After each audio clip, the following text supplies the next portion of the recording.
आज की जो वाणी है 26 नवंबर 2021 और आज की वाणी में मीठे बाबा कह रहे हैं कि हमारे जो भी संबंध है वो संबंध में हमारी जो रिस्पॉन्सिबिलिटी है उसको तो निभाना है, तोड़ निभाना है, संबंधों में कर्म करने हैं, जवाबदारियों को संभालना है। लेकिन उसके अंदर जो ममत्व है, जो मोह है, जो लगाव है, उसको हमें धीरे धीरे कम करना है और उससे उपराम होना है। क्योंकि जब तक हमें वो लगाव हमारे रहेंगे तब तक क्या होता रहेगा, वो लगाव हमें खींचते रहेंगे। और साथ में बाबा ने आज ये भी कहा कि क्या बच्चों ने देह भान को भुलाया है, देही अभिमानी बने हैं। तो आज ये 2 होमवर्क है जो हमें करने हैं। आज की बाबा के महावाक्य सुनते हैं। मीठे बच्चे स्वयं को राजयोगी समझ विकारी संबंधों से ममत्व निकाल दो। स्वयं को राजयोगी समझ विकारी संबंधों से ममत्व निकाल दो।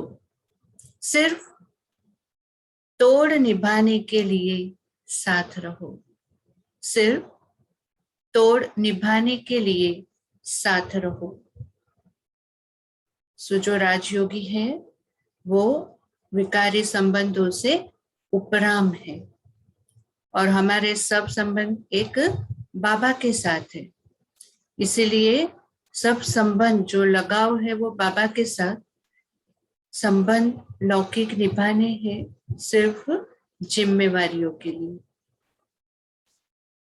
आज का प्रश्न है, तुम बच्चों ने देहभान को भुलाया है? बाबा कहते तुम बच्चों ने देहभान को भुलाया है। इसका यादगार शास्त्र में किस रूप से दिखाया है? अगर हमने देहभान को भुलाया है तो बाबा कहते शास्त्र में इसका किस रूप से यादगार है? दिखाते हैं पांडव पहाड़ों पर गल गए, परंतु उनको क्या पड़ी थी जो पहाड़ों पर बर्फ में जाकर शरीर छोड़ेंगे। लौ कहता है हिमालय के पहाड़ों पर कोई शरीर नहीं छोड़ते। सो बाबा कहते हैं कि वहां कोई अगर शरीर नहीं छोड़ता है तो ये लोग वहां जाकर शरीर कैसे छोड़ा। बाकी तुम योग बल से शरीर छोड़ते हो। तो ये एग्जाम्पल दिया, कनेक्ट किया कि पांडवों ने योग बल से, मतलब ये कहानी को जो है बाबा यादगार के रूप में शास्त्र में कनेक्ट करते हैं। देहभान को भूल अशरीरी बनने की प्रैक्टिस करते हो। देहभान को भूल अशरीरी बनने की प्रैक्टिस करते हो। ओम शांति। रूहानी बाप रूहानी बच्चों को समझाते हैं। बाबा कहते समझाते तो रोज ही है, बाबा रोज समझाते हैं। तो आज बाबा ने कहा समझाते तो रोज है, फिर भी कई बातें भूल जाते हैं। बच्चों को बुद्धि में यह तो रखना है कि यह संगम युग है। संगम युग, आत्मा परमात्मा के मिलन का युग, लीप युग, कल्याणकारी युग, हीरे तुल्य युग है ना। बाबा कहते हैं ना कि बहुत सारी बातें संगम से प्राप्ति का युग। सो आज ये भी चिंतन हम कर सकते हैं। हम संगम युग पर है, बाप आते भी संगम युग पर। कलयुग अंत और सतयुग आदि का संगम गाया हुआ है। बुलाते भी इस समय है, पतित दुनिया कहा जाता है। कलयुग के अंत को इसलिए और कोई टाइम पर बुलाते नहीं, है ना, क्योंकि सृष्टि का महापरिवर्तन कलयुग से सतयुग में होता है।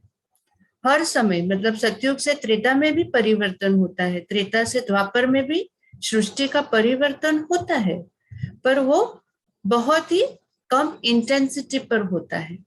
लेकिन जब एक कलयुग से सतयुग बनता है तो वो पूरी सृष्टि अभी जो है उसका विनाश होकर नई सृष्टि की स्थापना होती है। इसीलिए बाबा कहे कि तुम बुलाते भी तभी हो, कलयुग के अंत और सतयुग के आदि में आओ। समझते हैं भक्ति करते करते धक्का खाते आखिरी में मिल ही जाएंगे। कल्प का अंत कब होगा यह किसी को भी पता नहीं है। याद करते ही तब है जब कलयुग का अंत होता है, क्योंकि सबसे ज्यादा दुख तो कभी मिलते हैं, कलयुग में मिलते हैं। इसीलिए बाबा कहते हैं कलयुग में मनुष्य जब दुखी होते हैं तब बाप को पुकारना शुरू करते हैं। तमो प्रधान माना दुखी तभी पुकारेंगे, है दुख हरता सुख करता आओ। दुख के बंधन तो बहुत है, दुख के टाइम ही भगवान को पुकारते हैं कि बंधन से छुड़ाओ। सो बाबा जैसे कहते हैं ना कि ड्रामा में अगर दुख नहीं होगा तो सुख नहीं आएगा, और जब तक दुख नहीं होगा हम बाबा को याद भी नहीं कर सकते। जब भी परिस्थितियां आती है दिन में, जब भी टकराव हो जाता है, किसी से समस्या आ जाती है, तभी हम योग लगाते हैं, बाबा को याद करते हैं, है ना, बहुत सारी चीजें हम करते हैं। तो बाबा कहते हैं जब तक दुख ना हो तब तक आप बुला भी नहीं सकते। इसीलिए बाबा कहते हैं जहां से भी आते हैं रास्ता नहीं मिलता। तो जैसे भक्ति में धक्के खाते हैं, तो बाबा ने कहा भूल भुलैया है ना, उसके अंदर चक्कर खाते रहते, लेकिन रास्ता नहीं मिलता, मुक्ति का रास्ता कोई नहीं बता सकता। जब थक जाते हो तब चिल्लाते हो। तो यहाँ भी मनुष्य जब बहुत दुखी होते हैं तब चिल्लाते हैं, दुख करता सुख करता आओ, अंधों की लाठी बनो। इस समय ही पुकारते हैं अंधों की लाठी। बाबा कहते अभी तुम संगम पर हो। तो एक बार फिर से हम वो स्मृति में आते हैं कि संगम पर परमात्मा स्वयं आकर हम बच्चों को कोने कोने से चुनकर अपना बनाते हैं, हमें सतयुग ले जाने के लिए अपना मददगार भी बनाते हैं, हमारा ज्ञान रत्नों से श्रृंगार करते हैं और रोज अनुभव कराते हैं कि आप ईश्वरीय संतान हो, ईश्वर आपका जिम्मेवार है। ईश्वर से 21 जन्म के वर्षे की प्राप्ति होती है। यह आत्मा परमात्मा का संगम है ना। तो बाबा ने फिर से क्या कहा कि तुम संगम पर हो। एक तरफ है पांडव और दूसरी तरफ है कौरव। अंधा उनको कहा जाता है जो रचयिता और रचना के आधे मध्य अंत को जान नहीं सकते। सच्चे उनको कहा जाता जो बाप द्वारा रचना और रचयिता को जानते हैं। तुम तो समझाते हो हमको राज्य भाग्य मिला है, तब तो चित्र दिखाते हो ना। अभी बहुत दिन से बाबा सीढ़ी और गोले के चित्र को याद कर रहे हैं। फिर बाबा कहते हैं इसलिए उसका नाम पड़ा शिवालय। फिर विकारे बनते हैं तो वाम मार्ग की स्थापना होती है, इसलिए इसको वैश्यालय कहा जाता। तुम, बाबा कहते, सतयुग है शिवालय, कलयुग है वैश्यालय। तुम संगम योगी ब्राह्मणों को यह मालूम है कि अभी हम शिवालय में जा रहे हैं। इसलिए बाबा ने मुरली में पहले ही क्या बताया, विकारी संबंधों से ममत्व निकाल देना है। अभी वैश्यालय विकारी संबंधों से हमारा ममत्व निकल गया है। फिर बाबा कहते हैं हम सभी राजयोगी हैं, वह है योगी, उनसे हमारा क्या कनेक्शन है। फिर भी तोड़ निभाने के लिए रहना तो अपने घर में है। फिर भी ब्राह्मणों से बहुत कनेक्शन रहता है, क्योंकि ब्राह्मणों जितनी उच्च सेवा और कोई कर नहीं सकते। रूहानी सेवा करने बाप ही निमित्त बनाते हैं। बाप ही है, टीचर भी है, तो गुरु भी है ना। फिर से आज 3 संबंधों से बाबा याद करने कह रहे हैं, क्योंकि पहले ही कहा कि विकारी संबंधों से ममत्व निकालना है। बाबा कहते हैं सत्य बाबा, सत्य टीचर और सदगुरु भी है। सत्य को सुप्रीम ही कहते हैं, उन द्वारा हमको वर्षा मिल रहा है। यह याद रहने के लिए कितनी हर वक्त खुशी रहनी चाहिए। जब भी खुशी में होंगे और बाबा से कनेक्टेड रहेंगे, तो बाबा कहते ये बात हमें घड़ी घड़ी याद रहनी चाहिए। पहले पहले तो है वह परलौकिक बाप, वह सत्य शिक्षक भी है, सदगुरु भी है। सृष्टि चक्र के आदि मध्य अंत का ज्ञान देते हैं। बाबा कहते इसीलिए उसको ज्ञान का सागर कहा जाता है। पहले पहले तो उनकी महिमा करनी है। वह सत्य बाप, सत्य टीचर, सत्य गुरु है और सत्य धर्म की स्थापना करते हैं। तो बाबा आगे कहते सिर्फ वर्ल्ड में एक राज्य हो, यह हो सकता है ना। कोई सोचते हैं ना कि नहीं, ऐसा तो नहीं हो सकता, घर में ही जो सब रहते हैं वो एक मत नहीं हो सकते, तो एक राज्य कैसे हो सकता है। तो बाबा कहते हैं कि सिर्फ एक राज्य हो, यह हो सकता है। देवताओं का राज्य था, वहां और कोई हंगामे की बात नहीं थी। बेहद का बाप ही आकर राजधानी स्थापन करते हैं। यह भी अब तुम समझ गए हो, बाप ही राजयोग सिखलाते हैं, न कि श्री कृष्ण। बाबा कहते उन्होंने कृष्ण के लिए समझ लिया है। राजयोग सिखलाया ही तब जाता है, कब, जब राजधानी स्थापन होनी है, तभी राजयोग सिखलाया जाता है। क्योंकि पहले हमें हमारी कर्मेंद्रियों पर राज करना है और फिर हम क्या करेंगे, अपने राज्य में जाएंगे।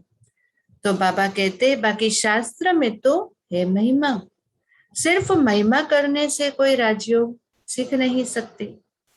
वो गीता आदि जो सुनाते हैं वह कोई राजयोग सिखलाते हैं क्या?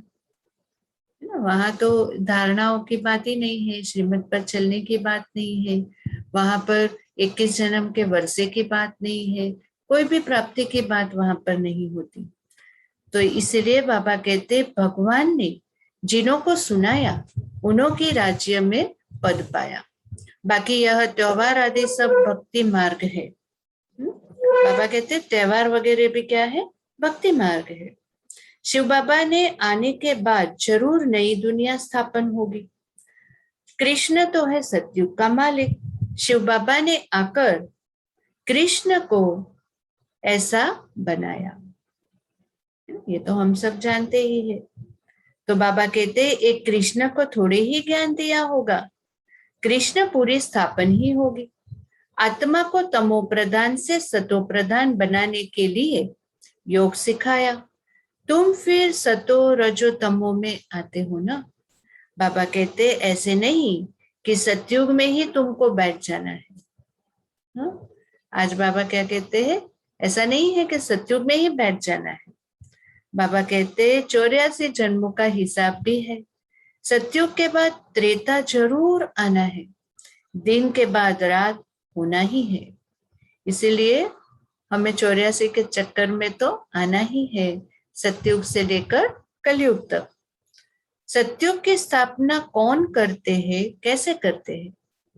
क्योंकि सतयुग है ही नहीं दुनिया। बाप कहते हैं हम पुरानी दुनिया बदलते हैं। यह वही महाभारत की लड़ाई है जहां मसूलों की लड़ाई हुई थी। लड़ाई तो है ना, माया से लड़ाई है ना। तो एक अच्छी पॉइंट जो एक बार सोच रहे थे कि बाबा कहते हैं कि माया की लड़ाई है, तो माया की इतनी लड़ाई क्यों होती है? क्योंकि हम सब, बाबा रोज कहते हैं, आत्मा भाई भाई है, हम सब भाई भाई है, और हमारी एक ही बहन है माया, है ना। तो जब भी लौकिक में भी हमारे माँ बाप की जब भी प्रॉपर्टी होती है, तो उसमें भाई को तो, जो भाई रहता है उसको तो मिलती ही है, मेल कैरेक्टर को, पर बहनों को नहीं मिलती। इसलिए बहुत बार क्या हम सुनते हैं ना कि बहन ने केस कर दिया, है ना, फिर वो कोर्ट में चलती रहती है तारीखें। तो हमारा भी यही इश्यू है यहाँ पर कि हम सब आत्मा भाई भाई है, और हमारी एक प्यारी सी बहन है जिसका नाम है माया। और इसीलिए वो माया हमें तंग करती है, क्योंकि वो नहीं चाहती कि 21 जन्म का वर्षा सिर्फ हम ले। उसको भी तो कुछ चाहिए ना, इसीलिए वो बार बार आती है। तो अगर हम ऐसा सोचे कि कोर्ट में जैसे लोगों को केस चलते हैं, ऐसे ये माया के साथ हमारी भी लड़ाई चलती है, खाली इसका नाम अलग है ना। तो ये कुछ अलग रीति से ये पॉइंट को अगर हम समझे तो हमें ध्यान रहेगा। तो बाबा कहते हैं कि माया तो आएगी। बाबा कहते हैं महाभारत की लड़ाई में मुसलो हुए, पांडवों की जीत हुई, स्वराज्य मिला है जरूर, तो स्वराज्य में आएंगे ना। लॉ कहता है हिमालय पहाड़ों पर कोई शरीर छोड़ते नहीं है, योग तो यहाँ ही सीखते हैं, योग बल से ही शरीर छोड़ना है। उनको क्या पड़ी है कि पहाड़ में बर्फ में जाकर मरे। बाबा कहते हैं ये सब गपोड़े हैं। जैसे सर्प पुरानी खाल छोड़ नहीं लेते हैं, वैसे आत्मा भी एक शरीर छोड़ दूसरा लेती है। शांति धाम में जाकर फिर आएंगे सतयुग में। बाबा ने समझाया है सतयुग में शरीर छोड़ेंगे तो आपे ही अपने समय पर फिर से हम दूसरा शरीर ले लेते हैं। तो बाबा कहते एक शरीर छोड़ दूसरा लेते, वहां तो वापस शांति धाम में नहीं जाएंगे, है ना। सतयुग से तो शांति धाम नहीं जाना है, क्योंकि शांति धाम का दरवाजा तो कभी खुलता है 5000 साल के बाद, संगम पर, जब भी परमात्मा स्वयं आकर दरवाजे खोलते हैं। तो बाबा कहते हैं एक शरीर छोड़ दूसरा लेना है। अभी वह प्रैक्टिस की जाती है, जो तुम्हारी वह प्रैक्टिस अविनाशी हो जाती है। यहाँ तो प्रैक्टिस इसलिए कराते हैं क्योंकि पुरानी दुनिया को ही छोड़ना है। क्या करना है? पुरानी दुनिया को ही छोड़ना है, जहां पर हम इतने टाइम से रहे। इसीलिए बाबा कहते हैं प्रैक्टिस करनी है, स्वर्ग में जा न सके। तो फिर से एक बार वही स्मृति में हम चलते हैं कि इस पुरानी दुनिया से हमें ममत्व निकालना है, हमारी बुद्धि को बाप के साथ लगाना है, निरंतर बाबा को याद करते रहना है, सर्व संबंध बाबा के साथ जोड़ना है। और जब ये हम करेंगे तब हमारी अवस्था मर्जी व